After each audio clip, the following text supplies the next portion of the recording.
Fast forward again to August 2nd, 1990. Iraq attacks Kuwait, claiming the Kuwaitis are slant drilling into Iraq's oil fields.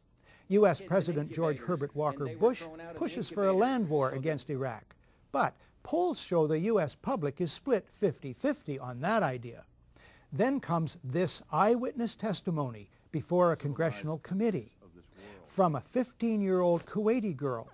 The claim is she cannot be identified for fear of reprisals.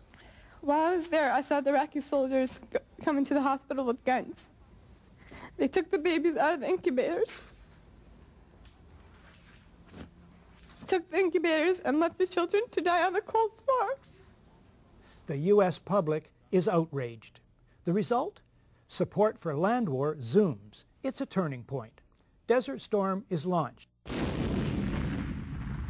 135,000 Iraqis are killed.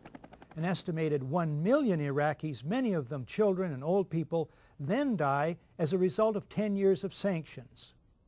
One small problem. There never were any incubator baby deaths, not one. The Canadian Broadcasting Corporation's investigative flagship program, The Fifth Estate, reveals the girl to be the Kuwaiti ambassador's daughter, given her lines and coached in acting by the giant American PR firm Hill & Knowlton. It's one phase in a $10 million joint U.S.-Kuwaiti campaign of deception. This man is lying. I myself buried 14 newborn babies that had been taken from their incubators.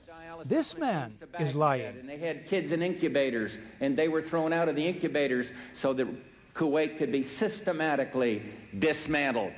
There were a lot of people who participated in a conspiracy. Yes, an out-and-out conspiracy of fake organizations, false documents, fraud, and disinformation. So, if a new man named Bush is in the White House and helps engineer a brazen deception in order to achieve global geopolitical goals as well as domestic and personal ones, it wouldn't be a first, would it? Hello again. What I did not tell you before was that in the course of my research, I discovered that Colin Powell was a habitual liar. In the run-up to Gulf War I, Colin Powell testified that he had satellite photos of 2,500 Iraqi tanks on the Saudi border ready to invade. A St. Petersburg Times reporter went to the Russians and bought a satellite photo of the area. Not one single tank.